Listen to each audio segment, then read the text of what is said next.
So I thought it would be a good idea to work out one of the calculations for Lab 6.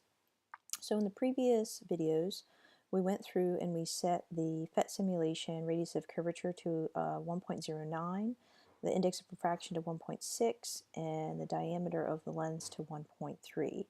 And in the simulation, what we found was that we measured the focal length of the lens to be 90 centimeters. So that's the first table values that we would record in Lab 6.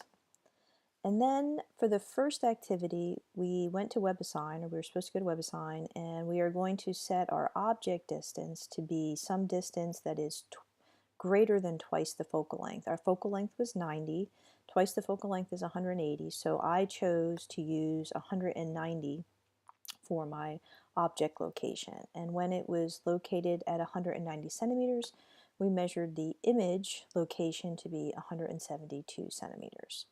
So as we looked at the figure, and I didn't mention this in the video, but one of the things that we should have noticed is that the orientation was that the pencil was inverted compared to the object. The image looked to be opposite, and the size was actually smaller. So those are things that you would also have to record when you're using the simulation. So now let's do a calculation.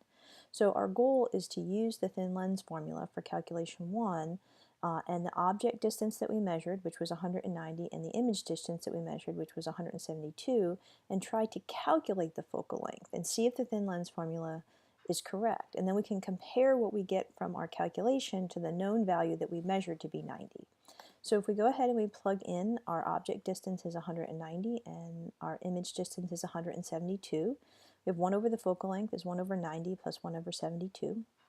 So I would put in my calculator 1 divided by 190 and 1 divided by 172, and I'll just record those values. So this value is 1 divided by 190, and this is 1 divided by 172. I'm going to keep lots of digits in my answers because it helps with the overall final result. So the zeros out front don't count, and I'm keeping at least 4 digits in this case in my answer. So I have 1 over the focal length is equal to these two small numbers, so I can add them together. And when I add these two numbers together, I get 1 over the focal length is 0.0011077. So this is not the answer to the focal length. This is 1 over the focal length. So in order to find the focal length, I have to do sort of this cross multiplication, or I have to take the inverse of this number depending on how you've learned this algebraically. But essentially the focal length is just 1 over the number that you got here. And if I divide 1 by this number, I end up getting 90.3. So remember that our original focal length that we measured was 90 centimeters. And by measuring the object distance and the image distance and using the thin lens formula, we're finding the focal length to be calculated to be 90.3, which is very accurate compared to what we measured. The other calculation that we have to do is to determine the magnification of the image using the object distance and the image distance. So the magnification is just a negative value of the image distance over the object distance. So this is just minus 172, which is our image distance, over our object distance, which was 190, and we got a negative 0.91.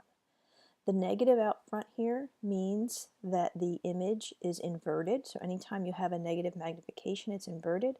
And the number, not counting the minus sign, just the number itself here of 0.91 is a number that is less than 1, and that means that the image is smaller than the object. So hopefully that helps in terms of how you would do your calculations for the lab.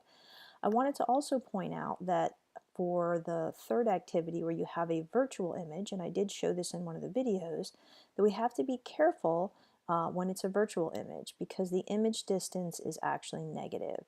So for activity 3, if you watched the second video, we found that when the object was located between the focal point and the lens, so very close, I set the object to be located at 50 centimeters. And what I found is that the image was formed on the same side of the lens as the object, and when I measured that distance, it was 120 centimeters. But because the image is virtual and it's on the same side of the lens as the object, I have to record that as a negative value.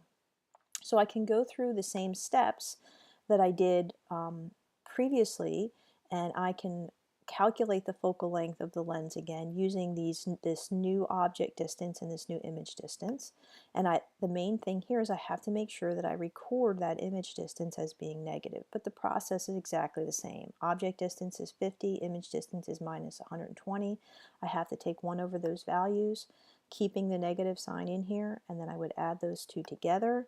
I would get 1 over the focal point, 1 over the focal length, take the inverse, and I would get a focal length measured from that object distance and that image distance to be 85.7. So this one isn't quite as accurate, and in general it usually is a little bit harder to measure this one, but it's still not that far from 90. So hopefully these quick calculations will help you as you're doing the lab calculations.